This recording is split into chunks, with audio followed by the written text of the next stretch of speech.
Chennai super కింగ్స్కి Mahindra Singh Dhoni ఆడడం ఇదే ఆఖరి సీజనా? ఈ విషయంపై మాట్లాడారు టీమిండియా మాజీ ఆటగాడు ఇర్ఫాన్ పఠాన్.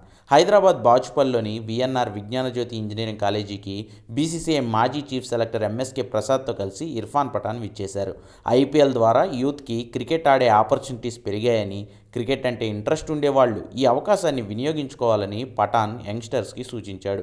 తర్వాత మాట్లాడిన Pathan and MSK recent world cup loss and next IPL సీజన్లో టీम स्ट्रैटेजीज पे ना माట్లాడారు. किस टीम की बात कर रहे हैं? ओवरऑल बात कर रहे हैं? ओवरऑल बहुत एक्साइटिंग सीजन रहने वाला है. बहुत सारे सब प्लॉट्स है इस आईपीएल सीजन में. एक तो क्या ये महेंद्र सिंह धोनी की आखिरी सीज़न है या नहीं, वो एक सबको एक्साइटमेंट रहता है. ये पिछले कुछ सालों से चल रहा है. इस साल भी वो एक्साइटमेंट रहने वाला है. और दूसरा, कई बदलाव हुए हैं टीम में. कई जगह पे लीडरशिप के बदलाव हुए हैं, कई जगह पे टीम में बहुत सारे ऑप्शन के बाद बदलाव हुए हैं. हैदराबाद ने एक अच्छी टीम बनाई है, तो उम्मीद ये रहेगी. अब हैदराबाद में तो हैदराबाद की बात कर रहे हैं कि अभी ये रिसोर्सेज जो है वो हैदराबाद अपनी टीम का किस तरह से इस्तेमाल करती है, रिज़ल्ट का मादा उसी पे रहेगा.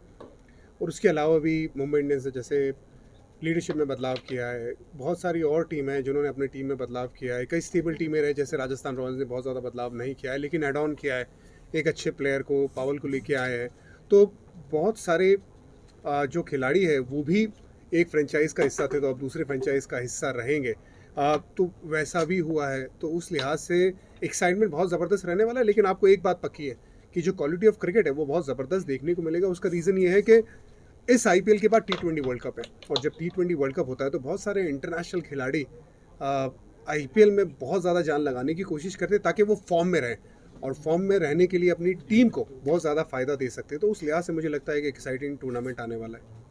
మొదటి నుంచి ముందు జట్టు నాయకుడి నుంచి తర్వాత వాళ్ళు అనుసరించిన విధానాలు, వాళ్ళు యూజ్ చేసిన స్ట్రాటజీస్ అబ్సల్యూట్లీ ఫ్యాంటాస్టిక్గా ఫలించిందని అనిపించింది. బట్ అన్ఫార్చునేట్లీ 10 మ్యాచ్లు గెలిచిన తర్వాత 11వ మ్యాచ్ ఆ 11వ మ్యాచ్ మనం వైఫల్యం అవటం, ఆ మ్యాచ్ ఓడిపోవటం కూడా జరిగింది. But very very unfortunate. But having said that, మన జట్టు ఒక ఛాంపియన్ సైడ్ లాగా ఆడింది ఎంటైర్ టోర్నమెంట్. సో 10కి 10 మ్యాచ్లు ఒక్క మ్యాచ్ కూడా ఓడిపోకుండా ఫైనల్స్కి రీచ్ అయ్యారంటే దాన్ని బట్టి మనకు అర్థమవుతుంది ఎంత స్ట్రాంగ్ యూనిట్ని మనం బిల్డ్ చేసాం అనేది. అన్ని విభాగాల్లో టాప్ ఆర్డర్ బ్యాటింగ్ అవ్వచ్చు, మిడిల్ ఆర్డర్ బ్యాటింగ్ అవ్వచ్చు, డెత్ ఓవర్స్లో అవ్వచ్చు, దాంతోపాటు ఫాస్ట్ బౌలింగ్, స్పిన్ యూనిట్, ప్రతిదీ కూడా పర్ఫెక్ట్గా కాంబినేషన్ జరిగింది కాబట్టి మనం ఫైనల్స్కి రీచ్ అవ్వడం జరిగింది. అండ్ ఛాంపియన్ సైడ్ లాగా ఆడాం వరల్డ్ కప్లో. సీనియర్స్ ఆడుతున్నారు, సీనియర్స్ ఆడలేకపోతున్నారు, జూనియర్స్ అనేది.